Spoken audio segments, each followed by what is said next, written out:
All right, thank you everyone for joining us today to listen to our three remaining Socorro-based students presenting their research that they've done over the summer.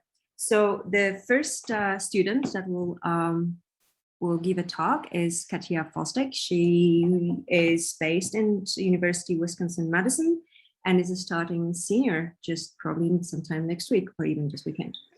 So she has done her work with Luis Quironga-Nunez and Laurence Showerman, and I'll give it to you now, Katiya. Awesome, thank you, Anna, sorry.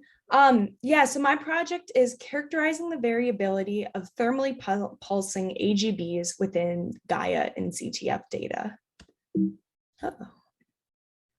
Yeah, so to start off, we want to talk about what are thermally pulsing AGB stars. Well, this is actually an evolutionary definition based on the Hertzsprung-Russell diagram. If you look at the arrow, these stars are sitting at the very top of the asymptotic giant branch. They're relatively low mass stars from about 1 to 8 solar masses. They won't supernova, and instead they will turn into planetary nebulae and white dwarfs when they die. They're losing mass, which forms a circumstellar shell of dust and other matter around the star. And then they also vary cyclically in brightness. They experience a balance between radiation pressure and gravity, which is going to cause the size of the star to increase and decrease in size, and thus the luminosity will pulsate cyclically as well. So then when we think about why are we looking at periods? Well, periods are a key characteristic of variable stars. They can indicate the star's initial mass, the mass loss rate, its metallicity, or the thickness of its circumstellar envelope. But periods can also be related to the star's average luminosity. And this is an important relationship. As you can see here, we have a period luminosity relationship for these stars in the LMC. So on the x-axis, we have the log of our period of variability. And then we also have the K-band absolute magnitude on the y-axis. And as you can see here, these stars, these AGBs, follow a pretty nice linear relationship. There's 2 for the open and closed circles. But if we have this in the Milky Way, this would be really nice, because this is a relationship that allows you to measure a star's period and then have a pretty good idea of its luminosity and thus distance. This is something that could allow us to use AGBs as standard candles in the Milky Way if it exists.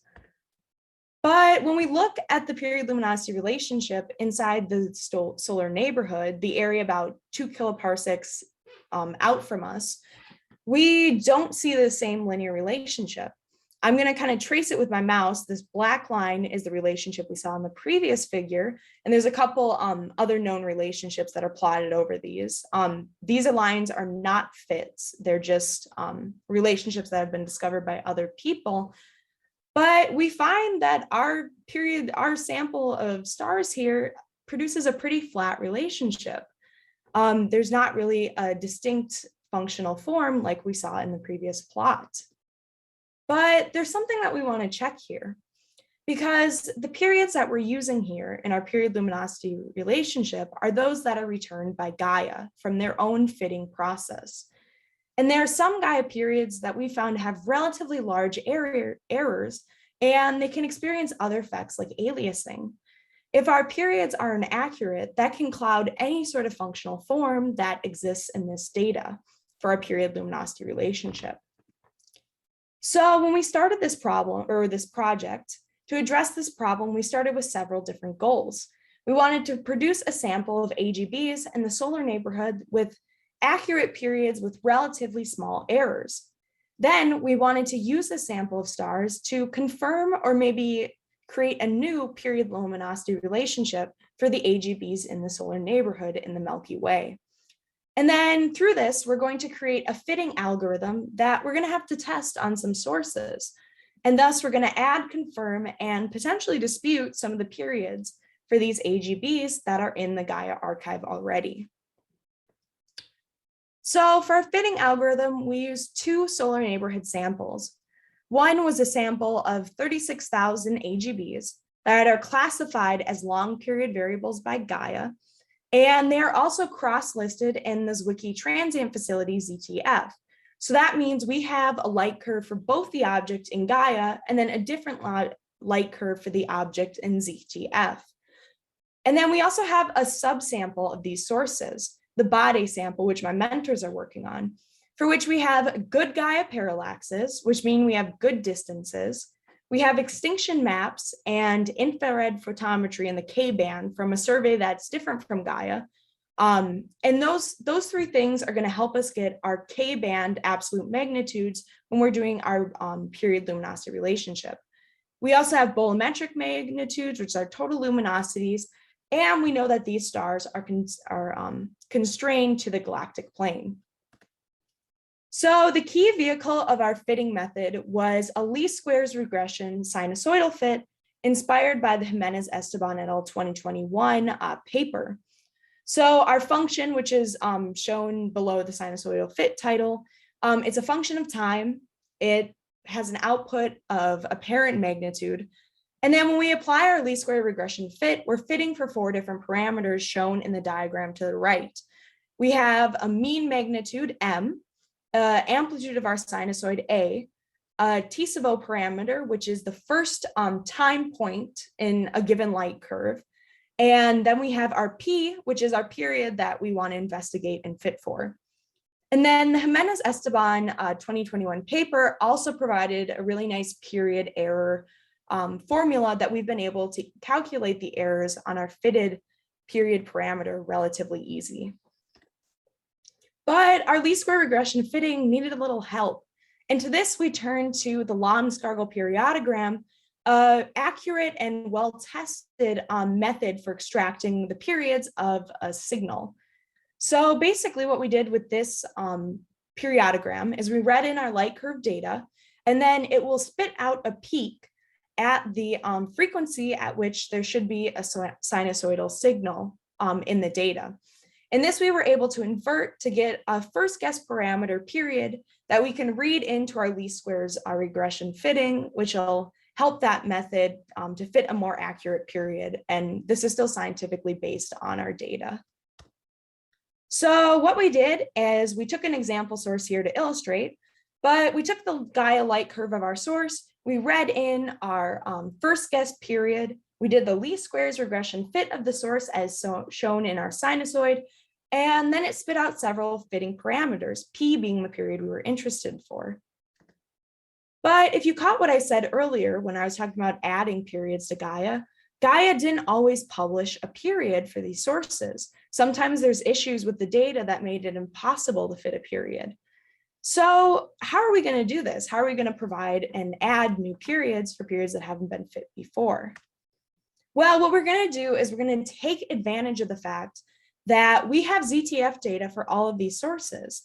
And this is different data than that of the Gaia light curve. So we're going to do our first guess period. We're going to calculate that from this light curve, do a least squares regression fit to this light curve, and then it'll spit out our fitting parameters, P being our period. But we can actually do something more interesting. And we can combine our Gaia and our ZTF light curve. The once Gaia light curve is kind of to the left of this figure, and the one ZTF is to the right. And this allows us to do something really important to our project goals. If you look in our period error formula, delta P, you can see that this error will be minimized if the final point in our light curve, the final time point, T final, and the final, like the difference between that and our initial point in our light curve, T sub O, which is the first point in our light curve, if that total time over which our light curve exists is maximized, we're going to decrease our error greatly. So by combining these two light curves, we take advantage of the fact that ZTF and Gaia observed over different runs, and thus we can minimize our error by using the fact that this light curve exists over a large period of time. So we apply our least squares regression fitting model once more to this combined light curve, and we were able to fit a period successfully. Our fit period of 170 days plus or minus 7 days is consistent with the Gaia published period of 175 days plus or minus 32. But we were also successful in constraining the error on this period because the Gaia error is about 32 days, and we were able to cut that down to a 7. We have a pretty good idea now within plus or minus 7 where this period lies, and that's what we wanted to do. We wanted to create periods that with small errors because then the period will be relatively accurate. So our results by the numbers of our 36,000 cross-matched ZTF and Gaia sources, we fit periods to 33,500 sources, 7,500 of which we were originally able to extract Gaia periods. So we have a lot more periods than we did before. Of our body sample, for which we have distances and thus luminosities, we fit period to 132 sources, of which earlier we had 49 Gaia periods that we were able to extract. And this leads to a good discovery. We have a good sample of periods in this data. Remember that our fitting allowed us to use a longer time baseline, the total time over which a light curve exists, to produce a smaller error on our period. And so when we plot our fit period on the y-axis here and see how it corresponds with Gaia on the x-axis, we see that the majority of our sample, 66%, falls along this 1-to-1 ratio line, which means the periods correspond well. And this is nice because our periods, our fit periods, have relatively small errors, which means that they correspond with Gaia. We have a good sample of periods. We have like a relatively accurate sample of periods. But there's something kind of sinister in this diagram. It's these lines that you can kind of see jutting out maybe from the 1-to-1 line. And that's a sign of something called aliasing. So aliasing is a sinister problem in least squares regression fitting with periodic functions. If you have enough data points to really fit your sinusoid accurately and perfectly, this isn't a problem. You can fit the correct sinusoid to your data relatively easily, as shown in the top part of this figure. But in the real world, when we're observing, if we have too few data points, we can fit 2 sinusoids to the data with relatively low errors. But then obviously, like physically, our AGB star isn't going to have 2 periods that are really different in variation. Like that's not physically correct. And this is something that we found an example of in the Gaia data. When testing our algorithm, we found this Gaia source that has a period or a published period of 65 plus or minus 1 days. But when we applied our fitting algorithm, we found a period of about 280 plus or minus 64 days. These aren't consistent with each other, even within the error bars. And when we look at our light curve here, that being the black data, our fit is the navy blue. It looks a lot better to the human eye than the sinusoid we created from the Gaia period in the orange or the lighter color. So the thing is, we took deliberate steps in our algorithm to avoid aliasing, right? And we think that when we're fitting generally more points, as we did in our combined light curve fitting method, generally you have a lower probability of aliasing occurring. But the reality is aliasing is really prevalent with this type of fitting. And so it's likely that there's aliasing present to some extent, at least, in our fitted periods and the fitted periods by Gaia. It's almost an inevitable problem. So this is why it was so crucial for us to define a good source where our Gaia periods and our fit periods corresponded with each other.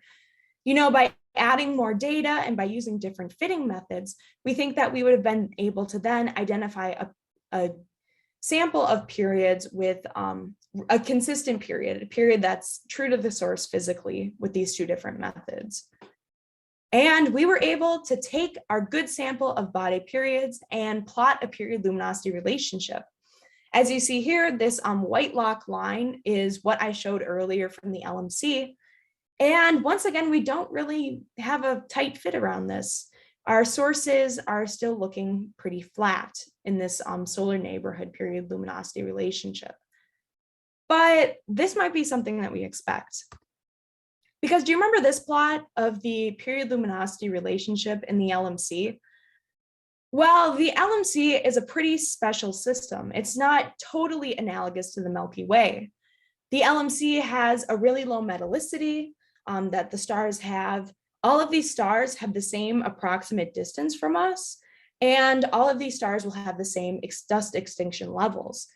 And then additionally, in this plot, actually, we only have AGBs plotted with particularly thin circumstellar envelopes that allows them to be visible in the optical. And there's actually an earlier period luminosity relationship published by the same person that shows even in the LMC, a low metallicity environment, when you plot the period luminosity relationship for thin shells, you do see this kind of nice linear pattern here on the left. But for the AGBs with particularly thick shells that maybe aren't visible in the optical, you really don't see as great a relationship. These points really adhere to the line via their error bars. Katiya, probably. Oh, sorry. Yeah, I have one more slide. But yeah, so then when we look in the Milky Way again, we see that low metallicity, thin-shelled AGBs in globular clusters follow the relationship better than thin-shelled AGBs that are not in a low metallicity environment in the disk. So our conclusions are that we have added, constrained, and disputed Gaia periods with our own fitting algorithm. We have presented at least evidence to some extent of aliasing and Gaia fitting with that light curve that I showed you. And the period luminosity relationship in the solar neighborhood appears to still be flat, though this may actually be indicative of a more complicated relationship that's dependent on metallicity or shell thickness.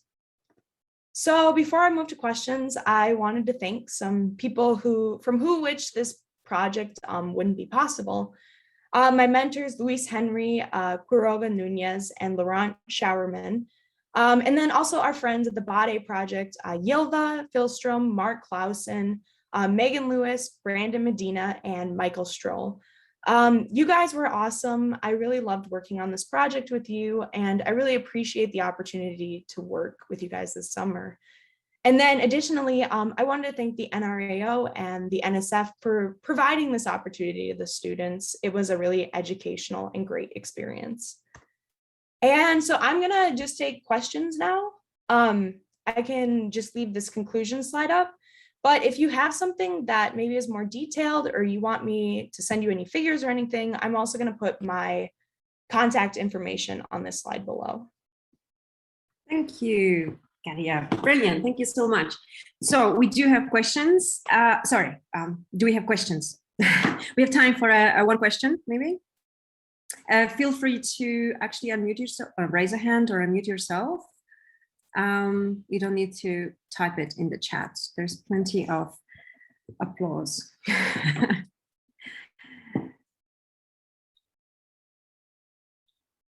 While we are waiting for a question, I do have, oh, Misha, just go. I was wondering if you know whether the Mira variables can be used for cosmological distance measurements or not. So I think just generally with cosmological, I think that generally like the resolution for stars is really good in the Milky Way. So I don't know about anything extragalactic, but that I think if we had been able to discover a period luminosity relationship, that would have been, because yes, I'll kind of go back to slides. These are actually, all these stars are Miras. So they are Mira variables. I just didn't use that word to kind of keep consistent with the talk. But if something like this did exist in the Milky Way, this would be a way to get distances. Because if you have a luminosity, you can have a distance automatically. Does that make sense? Gotcha. Thank you. Mm-hmm.